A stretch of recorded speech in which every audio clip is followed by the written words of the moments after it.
Shalom, salam sejahtera untuk Bapak Ibu sekalian. Di kesempatan ini saya rindu berbagi kebenaran firman Tuhan dengan tema berjalan bersama Sang Pendamai. Bacaan Alkitab Lukas 24 ayat 13 sampai ayat 35. Kiranya Bapak Ibu bisa membacanya sendiri. Saudara-saudara yang dikasihi Tuhan, izinkan saya mengajukan sebuah pertanyaan yang sederhana, tetapi mungkin menggugah hati. Siapakah yang kita pilih untuk berjalan bersama kita ketika hidup tidak berjalan sesuai harapan? Ketika relasi retak, ketika perbedaan menjadi perpecahan, ketika hati dipenuhi kekecewaan. Apakah kita memilih berjalan sendiri? Ataukah kita berjalan bersama orang-orang yang memperkuat luka kita? Atau mungkinkah kita justru tanpa sadar menolak berjalan bersama Sang Pendamai? Dalam Injil Lukas 24 ayat 13 sampai 35 memperlihatkan kepada kita dua orang murid yang sedang berjalan. Namun pertanyaannya bukan sekadar kemana mereka berjalan, melainkan dengan siapa mereka berjalan. Dan lebih menarik lagi, apa yang terjadi ketika Sang Pendamai berjalan bersama mereka?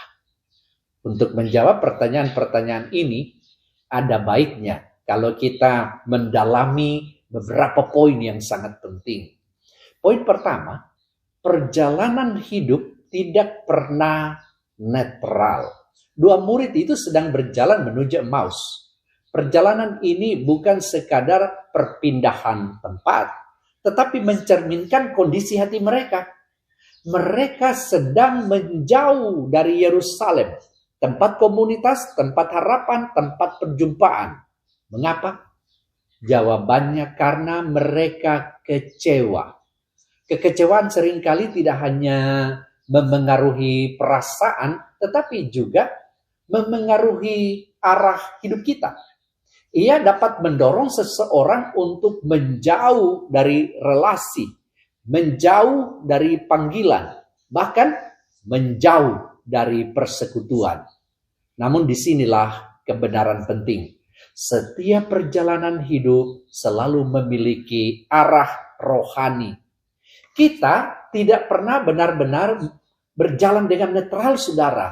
Kita sedang mendekat atau menjauh. Ilustrasinya begini.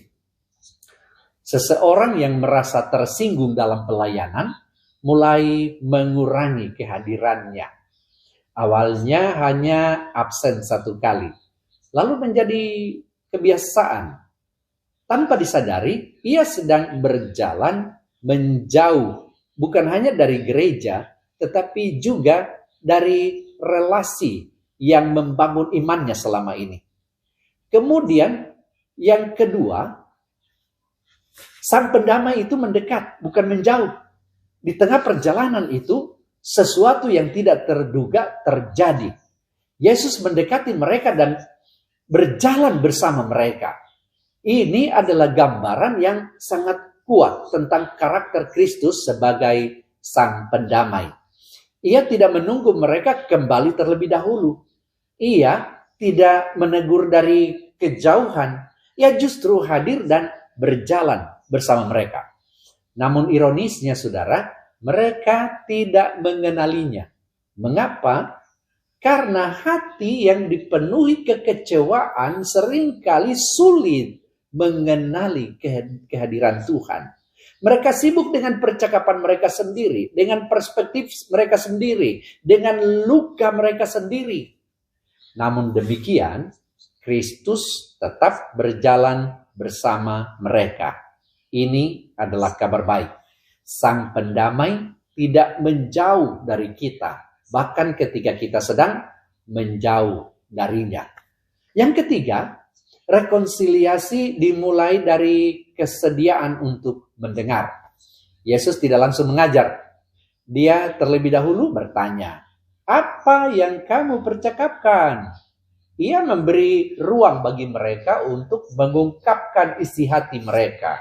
Ini adalah prinsip penting dalam rekonsiliasi. Mendengar lebih dahulu sebelum berbicara. Seringkali konflik menjadi semakin dalam karena tidak ada yang mau mendengar. Semua ingin didengar, tetapi tidak ada yang mau memahami. Yesus menunjukkan pendekatan yang berbeda. Ia mendengarkan, bahkan ketika ia sudah mengetahui jawabannya. Ilustrasinya begini. Dalam sebuah konflik antar rekan pelayanan, salah satu pihak akhirnya berkata, "Saya tidak butuh Anda langsung setuju dengan saya. Saya hanya ingin didengar." Ketika seseorang merasa didengar, tembok mulai runtuh. Rekonsiliasi tidak dimulai dari argumentasi, tetapi dari empati. Kemudian yang keempat, sang pendamai meluruskan cara pandang. Setelah mendengarkan, Yesus mulai menjelaskan kitab suci kepada mereka. Ia menolong mereka memahami bahwa penderitaan Kristus adalah bagian dari rencana Allah. Disinilah transformasi itu mulai terjadi. Seringkali konflik dipertahankan bukan karena fakta, tetapi karena interpretasi yang keliru. Kita melihat situasi dari sudut pandang yang terbatas. Yesus tidak mengubah fakta bahwa dia disalibkan. Ia mengubah cara mereka memahami peristiwa itu. Hal yang sama juga terjadi dalam kehidupan kita. Rekonsiliasi seringkali terjadi bukan ketika situasi berubah, tetapi ketika perspektif kita diperbarui. Saudara, firman Tuhan memiliki kuasa untuk mengubah cara kita melihat orang lain, mengubah cara kita melihat diri sendiri, bahkan mengubah cara kita melihat Tuhan. Ketika perspektif berubah, hati pun mulai dilembutkan.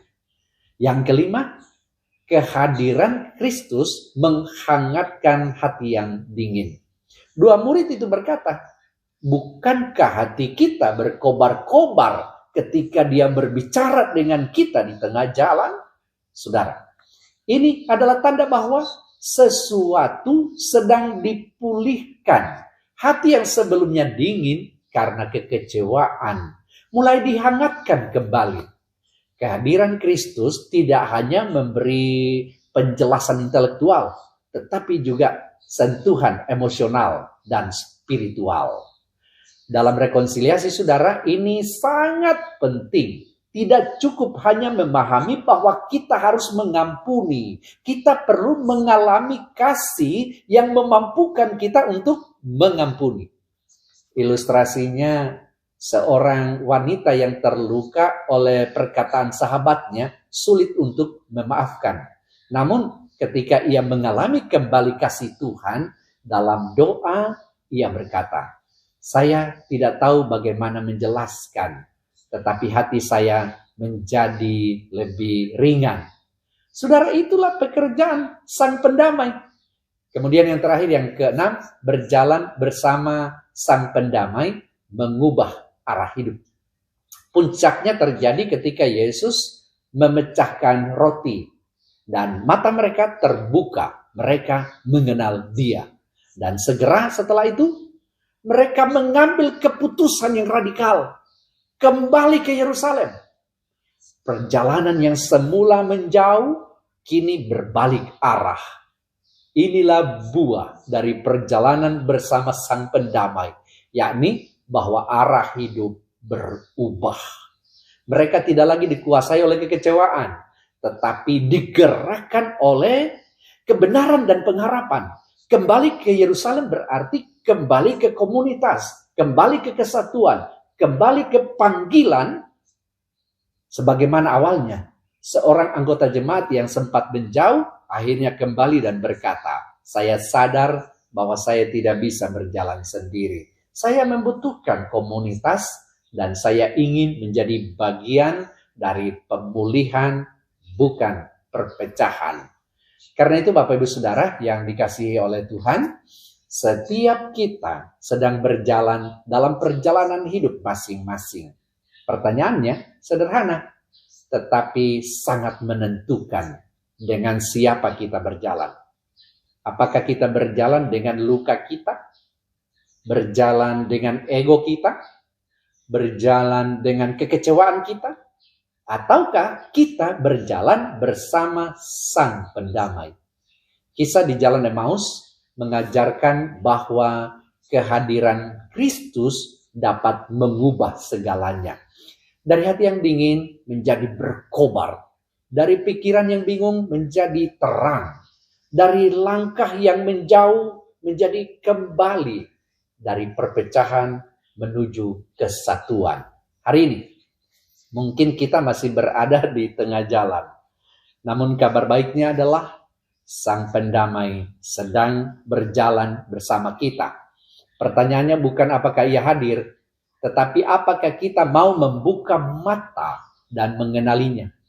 Dan ketika kita memilih untuk terus berjalan bersamanya, kita tidak hanya mengalami damai, tetapi juga menjadi pembawa damai bagi sesama.